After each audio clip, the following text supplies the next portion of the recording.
زخبركم سمعتنا أبناي لو معلى الثلاثة قلبت كل شحن إسران حمشتن فلي مدلواتنا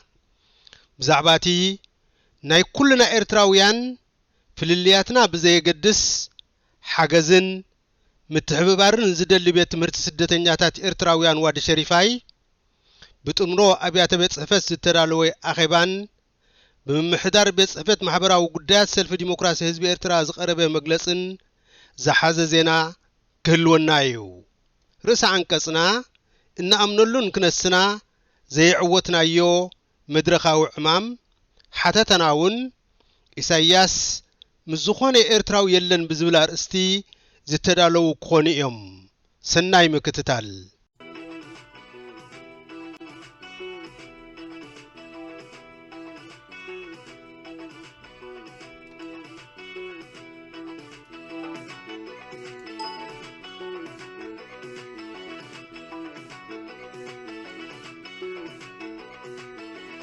أمر أبيات الصحفات قدات ودباوي تكنستيون من سياتن سلف ديمقراطي حزب إرترا أبزو الدبو ورحاو مدرخ 26 مازاك لتشان 15 نبيت صحفات محبراو قدات زملكات أستمهرو توهيبو أبزي أبالات سلف ديمقراطي حزب إرترا تساتفلو أستمهرو حلاف بيت صحفات محبراو قدات بصاي فستاي حقوس تلوخن أقاوما من محدار نايتي بيت صحفاتن بمسارات قوام سلفي أسرارحون بمتكاس بوجاسي حسابات أقربوا أب أستمروا زيادة أذكروا ذهابهم كفلتات ناتي بيت صحفت نتمرتي ناي معدو ولدي سدثنياتات زملكوتو كونو انكلو بسنك وجه سودان نستمزابلون كالي محبراوي سقمات زقات أممن أبالات سلف ديمقراطي حزب إرترا نمحجاز كجبل سنحن ساعرن زملكوتو زعباتات كوينهم بزعبا نفسه وقفهم دما زرزراوي مجلسي يبو مزب متحاز أبالات سلفي نناي محبر أكلاس قمان إرترا زبركتوو قدون تغيسو بزعبا نفسه كفلي أبزهابو مبريك أقباب من محدارون أمرارحون قومون زخفتولو زعصولو قزيه بمتكاس أبزق وانزي أبيت تمرتي ود شريفي أستات شوعتم إتتمهارو أما أدت تمرتي كمزلو حبيرو إذا بيت تمرتي بسنكتي أب سودان زقات أموج نستوسنا جزية تعاسيو كم زنبراون تغيسو بزي كازي بب جزيو أبتي بيت تمرتي زقات أمو بدهتاتن نمفتحهم زقبر سعرتاتن زملكات أبريهو تاريخ إرتوان سرديناتات أب سودان قابش عن تشعت من سان شوعتن كم جمر بمتكاس كا اتتنكي مجزاتي قبل علي إرتوان زفص ما زنبره شاف مخانو أزخا غيرو قم دما زعباتي بب جزيو نإرتوان سرديناتات أب تفلا ليو هاجرات كجات ممسنحن جنا زلون بدهتاتن كسابلهم يزلوه كنتاتن زرقي حواريتا هيبو أتحيز دما دحر بايتا سدت إرتراويان زدهسس سند بتبيت صحفت تدالي مزرقحو أغنزيبو أتحيز دما ببقزيو نقبالات سلفي ديمقراطي حزب إرترا زقات موم استفل عليو محاوراو سقمات أما مفتاح نمسقان بيت تمرتي ود الشريفين زوعل حجز زبركتو أبالات سلفن استفل عليو قبرت سناي أكلاتن زرقيوو لقسن نتحجز من مقراح زكايد أسرارحان زملكات مجلسي أغربو نتم بب جزيو زلقسو أبالاتن أكلاتن نيدو لقسم أمس أون تخفصلو سويعو دحرتي ما بقاسي حساب مقرابو أبس تخفته مدرخ نايت ساتفتي بدهوتات نايتي بيت صحفت محبراو قدات انتا ايوم نسدثنياتات أبز ملكات دهساسو ملوء مانتي كخون ولا حتى قبرلو زقبقو كبابيتات أول شريفي تماهيرهم عزيلا على درجة زلوصحو مهرات تمارسهم حقستي 4 بخمي فكر 1 2 1 2 بخمي 3 4 5 6 5 6 1 2 بصاي قرماي 3 4 زرزراوي مرسي 5 6 2 3 4 1 2 أبتي 1 2 3 4 5 6 5 6 1 2 تساب لومي دهايوم زي تفلتو 3 4 برهان 5 6 ومون كم محمد علي إبراهيم زأمسلو أبتفلا لي أوانات تجويم دهايوم مستفئة قدات تذكرهم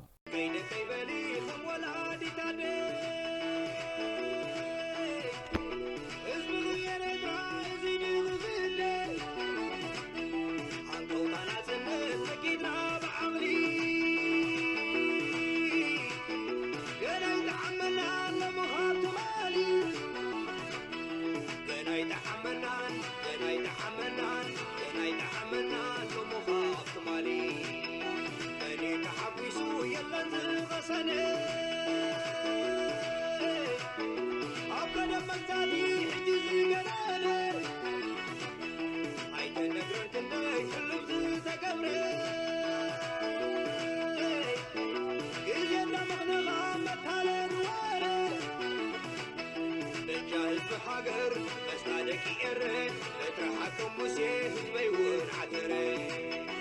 دكاي دكاي بلي يري دكاي بلي لمصاب لنا علي تقبلي حسوبنا براس تلاعينا خيدو مع سقيبنا كي يري نادي ولدو دكاي دكاي بلي يري دكاي بلي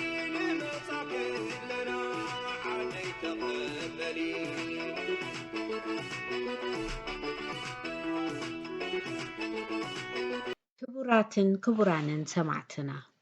إن أمنلو كنسنا زي عوتنايو مدرخاو عمان بزبلا رأستي زتدالوي رأس عنكت إنه أقرب لكم أسقرت محرة أبي أب مسرح نايزي إن كايدو زلنا قالسي مسرتاوي شتو حيلتات لو إرترا كم زراخب زي الصحة يكونن لعلاونة إرترا معقاب موقع ديكتاتورياوي قجله قدف أب مقابر ديكتاتورنت لعلنا هزبي زرقاقت حق منقساوي ديمقراسياون سرعات متكال كلنا هزب إرترا حرنتاتن مسرتاو مسلاتن مرقاقاتن معقابن زبلو نايت حباراوي شوتو مرعايا إيوم نابزس تتغسي قدميت السرع مبأتاوي زسمام علامة نمبتاح عقمنا نمأكاب ناي حوار مقالس مدرخ كم زدلينا ناي كلنا حيلتات لوطي امنتو حاب زخون نوح كزي خوينيو نابقو نمبتاح كساب لومي زخدنايو ناي كندتي زتتصبنايو كوانتو زي كوني أقداسي تمرتي زقسمنالو زتحلالخي قعزو منبارون مخانون زك حدا يكونن انتخوني حجون إرتراوي ودابتات محبراتن قدوسات بوليتيكاو بأتاتاتن عبزخوني أقاطعمي بزوطو عواجاتن زسمعو مدرتاتن نوساني أدلاينت نايزيني حبار مدرخ كي تغسى زحلف يلن يخون مبار حدا قداي زعوت سلزمدر كالو زدقفكايون زبحكايون تراي زي كوني نمتقبارو زخل بقوعن قربون عاقمو خونكا مقراب وسانو مخانو زتمحرنالو مسرح ايو خابزي بمن قالي خاا سلمتاي دعا كساب كندزي كلنا اندليون انخقلون انكلو كساب لو مزي عوتنايو زبل حتو كلعال ناي قدن زخون نزي حتو ملسيك ركبلون متكعتا يبلون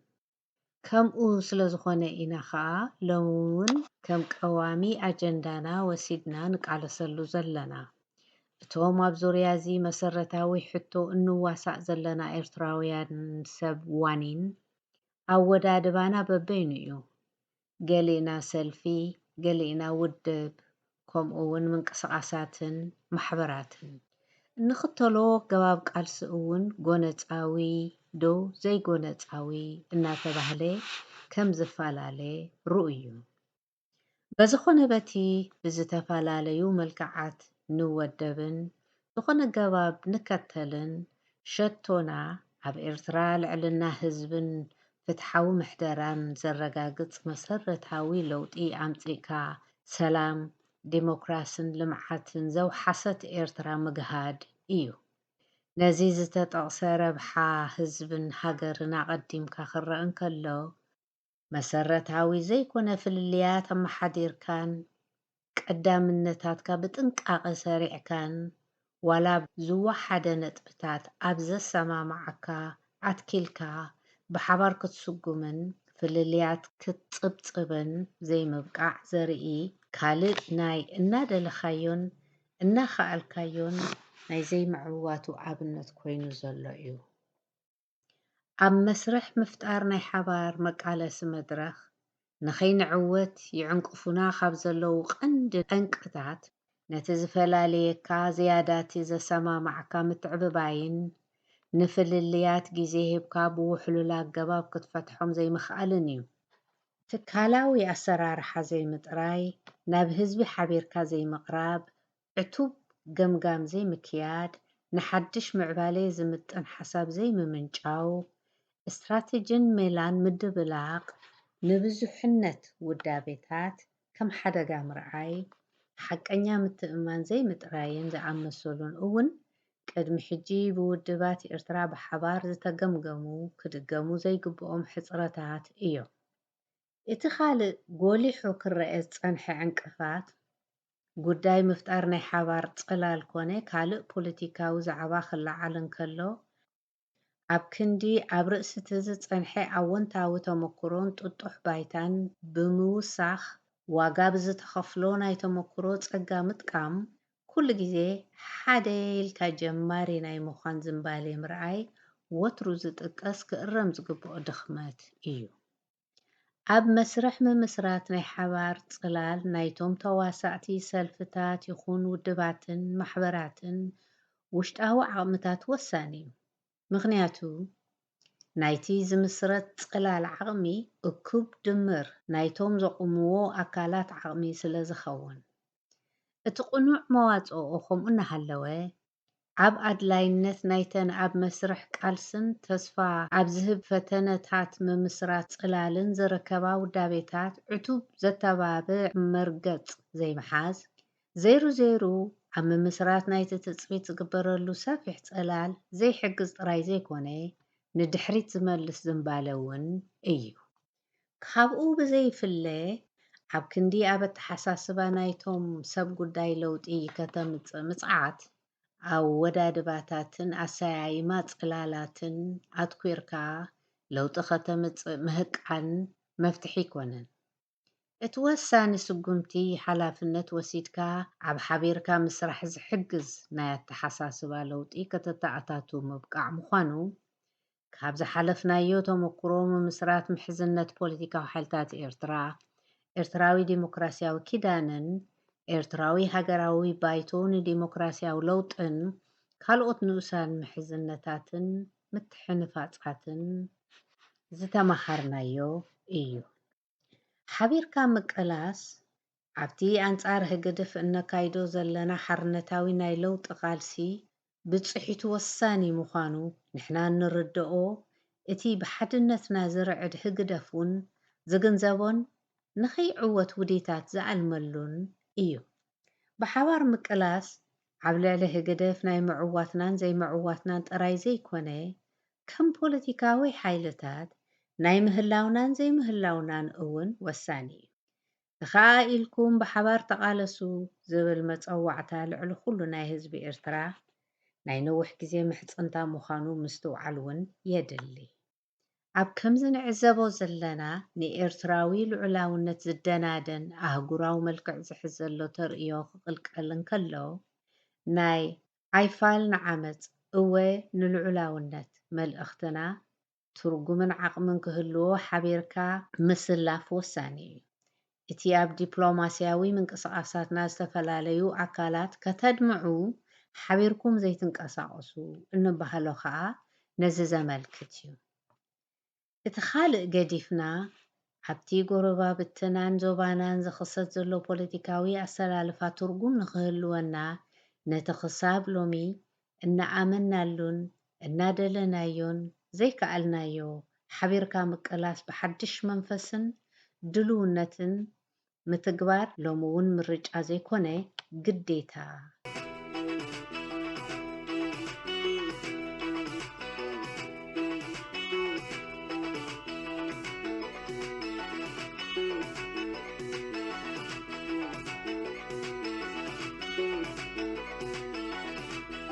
ደቀይ በሊ ከም ወላዲታ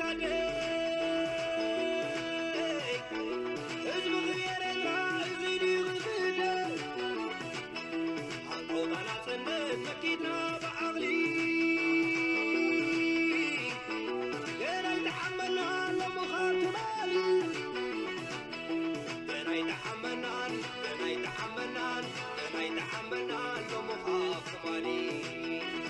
عيني تحبسوا يلا زغسني حبك لما زادي حجز قلالي عيت النقرن كندي اللبز تكبري قزي دمقنا مع مطالن واري وقيح هزبي وقيح إري اترحكم موسي هزبي وحتري دكي دكي بلي إري دكي بلي لمساك لنا عدي تقبلي حسوم نبرات سدت تلاعينا خدو مع تسقيبناكي إرينا تولو دكي دكي بلي إري دكي بلي لمساك لنا عدي تقبلي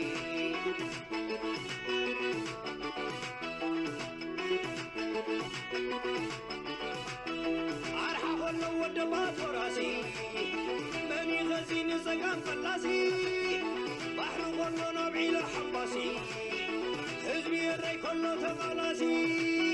بعلي حيمانوت السمري حق الدبا قدم زنبري كي حين وصبوك زنبري ساما غارسو خيس ساما غري عسب بس حبتا ود البحرة تدم سسي حسب كي إريترا بعلم الجداب ما يبسمرا بلبل بلبل بلبل من سي تبقس بلبل بلبل بلبل بلبل من سي تبقس بلبل شرر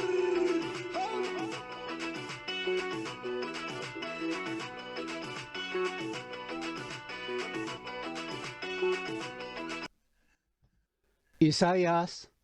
ምዝኾነ ኤርትራዊ የለን ቤት ጽሕፈት ዜና ሰልፊ ዲሞክራሲ ህዝቢ ኤርትራ ኣብቲ ቀደም ዝተወሰነ ካብ ህዝቢ ኤርትራ ንዲክታቶር ኢሳያስ ኣፈወርቂ ከም ብሌን ዓይኑ ይሕልዎን በጃ ይሓልፈሉን ከም ዝነበረ ዝከሓድ ኣይኮነን በኣንጻርዚ ካብ ንግሁ ኢሳያስ ከም ዝሕጂ ኮይንዎ ዘሎ ዕንክላሎ ከም ዝኸውን ዝኣመቱውን ነይሮም ኢሳያስ ነዚ ውሱን ናይ ህዝቢ ደገፍ ብምምዝማዝ ሓላይ ህዝቢ መሲልካ ናይ ምቕራብ ምስልዩነት እኳ ይሰርሕ እንተነበረ ሓቀኛ ናይ ህዝቢ ወገን ኮይኑ ግን ኣይፈልጥን ግዜ ሓያል ፈራዲ ስለ ዝኾነ ግን እዚ ናይ ኢሳያስ ምስልዩነት ዘለዓለማዊ ክኸውን ኣይከኣለን ምስሉ እንዳተቐንጠጠ ሓቀኛ እንታይነቱን ዲክታቶርያዊ መርህኡን ድማ ካብ ምቅልዑ ዓዲ ይወዓለን እዚ ማለት ኢሳያስ ናይ ገዛ ርእሱ እምበር ናይ ውሑዳት ኮነ ናይ ብዙሓት ኤርትራውያን ብፍላይ ናይቶም በጃኽ ሓልፍሉ ዝደልዩ ዝነበሩ እውን መርኣያ ኮይኑ ኣይፈልጥን እዩ እዚ ማለት ግን ኢሳያስ በይኑ ዘይኮነ ግዝያዊ መኻይዲ ዝኾንዎ ኣካላት ፈጢሩ ሓቀኛ ናይ ህዝቢ ወገን መሲሉ ንኽቐርብ ኣመላኻዕቲ ከጥሪ ኣይፀዓረን ማለት ግን ኣይኮነን ኩልና ከም እንርድኦ ዓወት ንሓፋሽ እትብል ክሳብ ሕጂ መሪሕ ጭርሖ ኢሳያስን ጉጅልኡን ኮይና ትቕጽል ኣላ መዓስ እንታይ ንምርግጋጽን ንምዕዋትን እዩ ዓወት ንሓፋሽ ዝጭራሕ ኢልካ ምስ እትሓትት ግና ክሳብ ሕጂ ዘሎ ተመክሮ ኢሳያስ ኣብ ልዕሊ ህዝቢ ኤርትራ ክዕወትን ክዕኑን እምበር ህዝቢ ኤርትራ ኣብ ልዕሊኡ ክዕወትን ነብሰ ምምሕዳሩ ክመልስን ዘርኢ ተመክሮ የብልናን እምበርከ ህዝቢ ኤርትራ ብዘይ ሕገ መንግስቲ ብዘይ ልዕልና ሕጊ ብዘይ ፈልጦምን ዘይመረጾምን መራሕቲ ብዘይ ምኽባር ኩሉ መሰረታዊ መሰላት ብዘይ ናይ ምውዳብን ሓሳብካ ምግላጽን መሰልን ወዘተ እናተመሓደረ ባዶ ዓወት ንሓፋሽ ክደጋገመሉ እንከሎ ምስ ምንታይ እዩ ክቝጸር ህዝቢ ኤርትራ ኣብ ልዕሊ መግዛእቲ ከም ዝተዓወተ እንተኾነ ግና ናይ ዓወቱ ተጠቃሚ ከም ዘይኮነ ብሩህ እዩ ኢሳያስ ከም ዝኾነ ጸረ ህዝቢ ንሱ ብዛዕባ ህዝቢ ኤርትራ ዝፈልጥ እምበር ህዝቢ ኤርትራ ብዛዕባኡ ዝፈልጥ ኮይኑ ኣይስምዖን እዩ። ናይ ካልኦት ዲክታቶራት ዝምድና ምስቲ ዝገዝእዎ ህዝቢ ንምድህሳስ ግዜ ኸይወሰድና ናብ ተመክሮና ክንመጽእ እንከለና ህዝቢ ኤርትራ ኢሳያስ እንታይ ከም ዝሓስብን ስለምንታይን ኣዳዕድዑ ይፈልጥ እዩ። ሓደ ብዕድመ ዝደፍኡ ብፖለቲካ ኸኣ ዝበሰሉ ኤርትራዊ ብዛዕባ እዚ ዘሎ ኩነታት ሃገርና ከዕልሉ እንከለዉ ኢሳያስ ብፍላይ ምስ ትግራይ ዘለዎ ሽግር ጉዳይ ዶብ ዘይኮነ ዓባይ ኢትዮጵያ ናይ ምምራሕ ዘይተጋህደ ሕልሙ ኸይከውን እሰግእ እየ ዝበልዎ ህዝብና ብዛዕባ ሃርጎምጎም ኢሳያስ ይፈልጥ እዩ ጥራይ ዘይኮነ ዓሚቑ ከም ዝፈልጥ ዘመላኽት እዩ። ኣብዚ እዋን እዚ ብዝተፈላለየ ምኽንያታት ናብዚ ግናይ ሰብ ቅርበት ዝነበሮም ወገናት ዝህብዎ ዘለዉ ግምታት እውን ነዚ ዘራውድ እዩ። ኣብ ዝተወሰነ መድረኽ ኢሳያስ ካብቲ ኣብ ዓዲ ኾይኑ ኩሉ ንቓልሲ ዘድሊ ዋጋ ክኸፍል ዝጸንሐ ሓፋሽ ኤርትራዊ ናብቲ ብረት ዓጢቑ ኣብ ሜዳ ዝተሰለፈ ኤርትራዊ ክፋል ከም ዘዳሉ ይንገር ነይሩ። ንሱ ብዝሃንደሶ ተንኰል ኣብ ኣብያተ መዘናግዕን ካልኦት ህዝቢ ዝእከበሎምን ኣገልግሎት ዝሓተሎምን መድረኻት እንዳ ሲቪልን እንዳ ተጋደልትን እንዳበልካ ማይ ቤታት ተንኰላዊ ምክፍፋላት ነይሮም እዮም። ነዚ ኢሳያስ ኮነ ኢሉ ዝዘርግሖ ናይ ጥፍኣት መርበብ ተኸቲሎም ጣዕሳኡ ኣብ ዘይወፅእ ጸረ ህዝቢ ተግባራት ዝተሳተፉ ንነፍሶም እምበር ንህዝቢ ዘይተቓለሱ ከም ዝነበሩ እውን ዝርሳዕ ኣይኮነን። ኣብቲ እቲ ቐንዲ ተረባሒ እቲ ብምክፍፋል ዝሃጥር ኢሳያስ ምዃኑ ፍሉጥ እዩ። እንዳሓደረ ግና ኢሳያስ ኣይኮነንዶ ናይ ተሓፋሽ ተጋዳላይ ክኸውንስ ናይ ኩሎምቶም ኣብ ስልጣን ክድይብ ዝሓረይዎ እውን ኣይኮነን። እዚ ኣብ ልዕሊ እቶም ዝተፈላለዩ መስርሕ ዝወለዶም ናይ ኣተሓሳስባን ምእራምን ናይ ውሽጡ ኣካላት ዝወሰዶ ስጉምትታት ከኣ ኢሳያስ ምስ ዝኾነ ኤርትራዊ ከም ዘየለ ዘረድእ ግብራዊ ስጉምቲ እዩ። ንሱ ናይዞም ክሳብ ሕጂ ብምርኩስ ተደጊፎም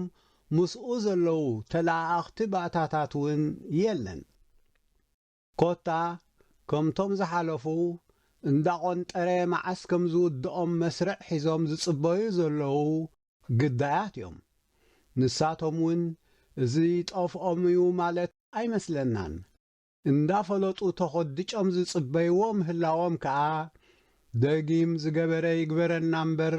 እንታይ ክንገብር ብዝብል ውሳኔ ነፍሶም ዝኣሰሩ እዮም። ከምቲ ግቡእ ግና ንኢሳያስ ከምቲ በይኑ እናሓሰበ ብሓሶት ምሳኹም ኣለኹ ዝብሎም ደጊም ንሕና እውን ምሳኻ የለናን ዝብልሉ ዕድል ረፊዱ እምበር ኣይዓረበን። ኢሳያስ ነዚ ነባርን ዝተሓላለኸን ውዲቱ ከዐውት ሓሶት ከዘውትር ናይ ግድን እዩ። ንሓቀኛ መንነት ኢሳያስ ዘይተረድኡ ግሩሃት ሓሳዊ ምባሉ ይሕምሞም ይኸውን። ምናልባት እውን ከምኡ ምባል ንኤርትራ ምውራድ ይመስሎም ይኸውን። እንተ ሓሶታት ኢሳያስ ግን ብዙሕ እዩ። ኣብ ካልእ ከይከድና ኣብ ዝኾነ ቃለ መሓትቱ ዝኣትዎም ቃላትን ዝህንድሶም ቆጸራታትን ናይ ሓሶት እዮም። ኢሳያስ ምናልባት ሓደ እዋን ንቃለ መሓትት እንተቐሪቡ ብዛዕባ እቲ ዝጠለሞ ቆጸራውን ይቕሬታት ኣይክሓትትን እዩ። ናይዚ ቀንዲ ትርጉም ከኣ ምስ ዝኾነ ኤርትራዊ ዘይምህላው ጥራይ ዘይኮነ ኣብ ልዕሊ ህዝቢ ኤርትራ ዘለዎ ንዕቀት ዘርኢ እዩ። እዚ ኻብ ኮነ ከምቲ ኣድጊ ዝገበረካስ ጠይቂ ግበሮ ዝበሃል ህዝቢ ኤርትራኸ ምሳና ከም ዘየለኻ ተረዲእና ኣለና ዘይብሉሉ ምኽንያት እንታይ እዩ? ብወገና ህዝቢ ኤርትራ ብዝበፂሑስ ፈሪሁ ኣይንብልን። ኣብ ቅድሚ ብዓለም ደረጃ ዝተዋደደ ጸረ መሰል ርእሰ ውሳኔ ኣተሓሳስባ ተሰሊፉ ተዓዊቱ ነፃነቱ ዘውሓሰ ህዝቢ በዚ ብተግባሩ ዝፈኾሰ ሰብ ፈሪሁ ምባል ንህዝቢ ኤርትራ ዝምጥን ኣይኮነን። ምናልባት ንኢሳያስ ምድፋር ንልኡላውነት ኤርትራ ከም ኣብ ሓደጋ ምእታው ዘይኮነ ክነሱ ኮይኑ ተሰሚዕዎ ከይከውን እንተተባህለ ሚዛናውነት ኣለዎ። በዚ ኣጋጣሚ ንልኡላውነት ኤርትራ ኣብ ሓደጋ ምውዳቕ ግን ደድሕሪ ኢሳያስ ምኻድ ምዃኑ ኣይንዘንግዕ። ከምቲ ፈረስን ኣኮይ ኣኮይ ይብል ኣድግን ከ ዘይግዳዱ ዝበሃል ደጊም ኢሳያስ ኣዳዕዲዑ ናይ ኤርትራን ኤርትራውያንን ከም ዘይኮነ እንዳነገረና ኣብ ከባቢኡ ጥውይውይ ምባል ከብቅዕ ይግብኦ። ሓንቲ ከብድኻ እትበልዕ ኣብነት ክንጠቅስ። ኢሳያስ ናብ ዝተፈላለዩ ከተማታት ኢትዮጵያ ኣብ ዝገሸሉ ንኢትዮጵያውያን ብኽልተ ኢዱ ንሓንሳብ ኣፍ ልቡ እናወቕዐ ንሓንሳብ ድማ ኣብ ኣፉ እናሰዓመ ፍቕሩ ገሊጹሎም። ንኤርትራውያን ግና ብዘይካ ተሓቢእካ ኰለል ነተን ካብ ዘይብለን ፀሓይ ዝመስል ቅጫ ቐጭየንን ኣቝፅልቲ ሒዘንን እልል ዝብላሉ ለውሃት ኣዴታትና ብሓንቲ ኢዱ እውን ፍቕሩ ገሊጽለን ኣይፈልጥን። ከምዚ ዝበለ ኹነታት ዋላ ደጋጊምካ እንተሓቖንካዮ ኢሳያስ ምስ ህዝብና ከም ዘየለ እምበር ጻዒዩ ዘምጽኦ ካልእ ሓቂ የለን። ሰማዕትና ናይ ሎሚ ምድላዋትና ኣብዚ ይፍጸም። ኣብዚ መጽእ ሰንበት ብኻልእ ትሕዝቶ ክሳዕ ንራኸብ ሰላም ሰናይ ቅነ